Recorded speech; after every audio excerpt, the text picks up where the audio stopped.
Bonjour, je suis Ferdi Ed, bienvenue à Parlons Emploi. Comme je vous l'ai déjà dit, Parlons Emploi est une émission en ligne qui traite des thèmes et des sujets variés sur le domaine de l'emploi, ses problématiques, son futur et son évolution.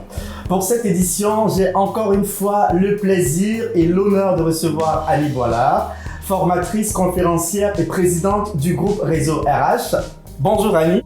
Bonjour Ferdinand. Merci encore une fois d'avoir accepté cette deuxième invitation. Toujours un plaisir. Parfait. Alors aujourd'hui, c'est la suite de la première partie. Souvenez-vous, la première partie avec Annie Boilard, on avait parlé de passion et travail. Aujourd'hui, on revient avec un deuxième sous-thème, passion et leadership. Donc aujourd'hui, on va parler de passion et leadership. Et pour commencer, Annie, j'ai une première question pour toi. Comment utiliser ma passion pour en faire quelque chose de positif au travail, selon toi?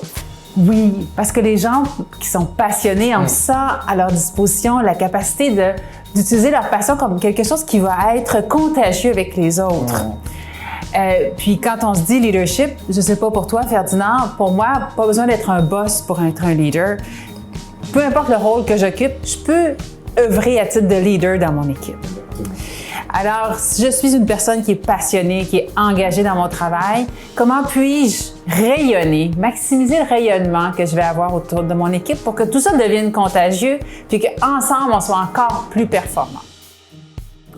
Souvent, un des biais, un des défis qui nous se présente à nous, c'est qu'on a une façon d'exprimer, de partager notre passion. Et c'est souvent quelque chose qui fonctionne bien pour nous, c'est-à-dire quelqu'un qui nous exprimerait sa passion de cette façon-là, nous ferait vibrer, puis nous engagerait vers ce chemin-là. Puis on a souvent tendance à réutiliser le même pattern, la même façon de faire avec les autres. Ceci étant dit, nous, les humains sont différents, nos cerveaux ne fonctionnent pas de la même façon. Exactement. Nos connexions neurologiques sont différentes, ce qui fait qu'on ne répond pas de la même façon aux mêmes éléments les uns des autres. Donc, à toute personne engagée qui écoute présentement cette vidéo-ci et qui a envie d'agir à titre de leader dans son équipe, ce que je vous invite à faire, c'est à être très attentif à la façon dont vous témoignez votre engagement, puis à varier vos façons d'exprimer votre passion. Je vous donne quelques trucs concrets. Gardez en tête, il y a des gens qui réagissent, qui sont touchés quand on leur parle du sens, du pourquoi, de la quête qu'on veut obtenir. Souvent, c'est quelque chose qui est plus grand que soi. C'est plus que on va finir le rapport pour vendredi. On va aller chercher 2 clients de plus ce mois-ci. Généralement, c'est quelque chose qui est plus ultime comme objectif, plus louable, qui est quelque chose qui définit notre équipe, notre raison d'être. Alors, même si ça ne vous vient pas spontanément, moi, je vous invite à utiliser ce moyen-là pour communiquer votre passion. Si tu me laisses quelques secondes, il y en a d'autres. Bien sûr, vas-y. Bien sûr, ouais. Alors, gardez en tête qu'il y a des gens qui vont réagir, qui vont se sentir touchés quand on va leur parler de résultats, quand on va leur parler de façon rythmée de quelque chose de concret qu'on va réaliser. Alors, pour eux, quand on leur parle de la quête, de notre objectif ultime, c'est un peu comme du pelletage de nuages, pardonne-moi. Ils ne se sentent pas interpellés par ça. Mais quand on va arriver avec des choses concrètes, on va faire 5 éléments, on va compléter 4 choses, on va faire ça d'ici là, ça va nous donner tant de profit, ça va emmener ça pour l'équipe. Là, ils vont être interpellés par ces éléments-là. Alors, on peut en inclure dans notre discours. Hein, vous voyez, ce que je fais, c'est que je vous appelle à diversifier vos façons de communiquer votre passion pour la rendre encore plus contagieuse. Tu me permets? Parfait. Oui. Est-ce que tu as un autre point? Oui. Mais oui, bien sûr. Je pense que le but pour cette émission, c'est vraiment d'édifier le monde et d'apporter tout ce que nous pouvons. Fait que vas-y, Annie, si tu as quelque chose d'autre à ajouter par rapport à cette première question, ben oui. Alors, il y en a d'autres, des façons de diversifier ces façons d'exprimer sa passion. Un autre élément, gardez en tête qu'il y a des gens qui vont être très sensibles, puis qui vont se sentir plus engagés lorsqu'on parle de notre passion, lorsqu'on va bien expliciter pour eux les origines, les quêtes, beaucoup les données scientifiques, les assises, les fondements de ce sur quoi on adhère, de ce dont quoi on parle. Ils aiment ça savoir, ça vient de quel article de loi, ça vient de quel élément, de où. sur quoi ça s'appuie. Sans ça, ils n'arriveront pas à trouver écho dans ce qu'on va leur dire quand on va le partager. Oui, c'est ça. Fait qu'à ce moment-là, ces personnes-là aimeraient que vous soyez factuel dans le déroulement, par exemple, je sais pas, de votre stratégie ou de vos idées.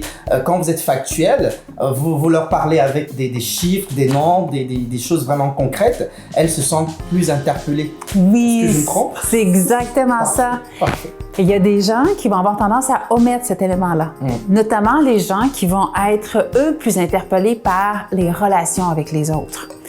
Il y a des gens pour qui on pourrait leur raconter n'importe quelle histoire, s'ils ne sentent pas au départ qu'il y a une relation avec nous, qu'ils comptent, qui sont importants pour nous, on n'arrivera pas à les embarquer. Alors, eux, avant de commencer à vouloir expliquer notre histoire, notre passion, c'est important de s'intéresser à eux, de créer une relation avec eux. Alors, ceci étant dit, aucune de ces méthodes-là est bonne seule.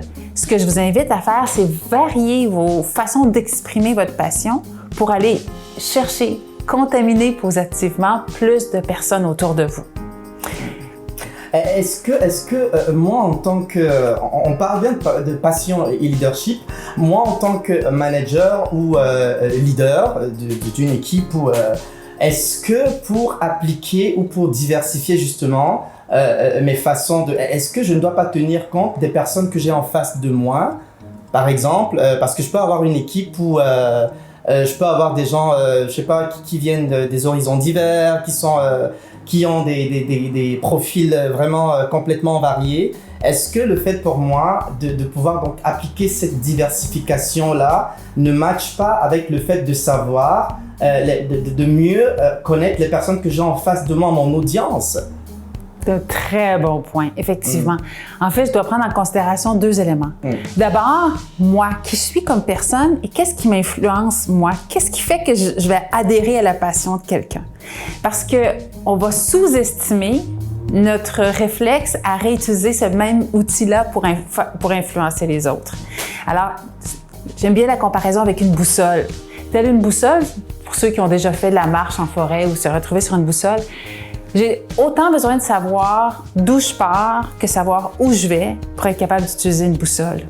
Donc, la notion de où je pars, c'est qui je suis et quels sont mes réflexes à moi quand je veux exprimer ma passion pour être certain de garder ces éléments-là, mais de ne pas les surutiliser et surtout pas de ne pas les utiliser exclusivement.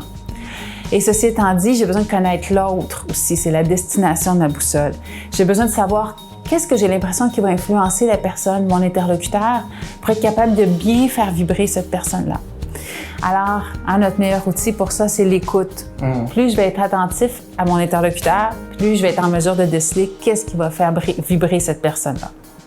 C'est parfait, c'est parfaitement répondu. J'ai une deuxième question pour toi, Annie. Et comment est-ce que je peux donc lier ça aux valeurs de l'organisation? Parce que il faut quand même dire que on est là dans une entreprise bien définie, avec une culture, avec des valeurs.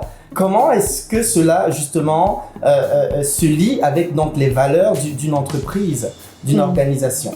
C'est tellement une bonne question parce qu'au-delà de ma passion puis des valeurs que je porte, encore faut-il qu'elles soient en harmonie avec l'organisation. Exactement. Et des fois, je me dirais, si c'est une valeur de notre organisation, pourquoi dois-je me vêtir tel un leader puis moi-même propager cette valeur-là? Ne devrait-elle pas être partagée par tout le monde? À la base, ça fait partie de nos valeurs. Par exemple, le travail d'équipe. Ceci étant dit, à mes yeux, c'est ça l'idée d'être un leader. C'est l'idée de se dire, je suis contente que mes valeurs soient en harmonie avec celles de l'organisation. Mais l'histoire n'est pas terminée. Encore devons-nous les faire vivre. Exactement. Puis moi, par des trucs comme ce qu'on vient de partager, ça me permet de porter mon leadership. Ça me permet d'assumer ce leadership-là auprès de mon équipe, de ma communauté, et ainsi de faire vivre les valeurs de l'organisation. C'est parfait.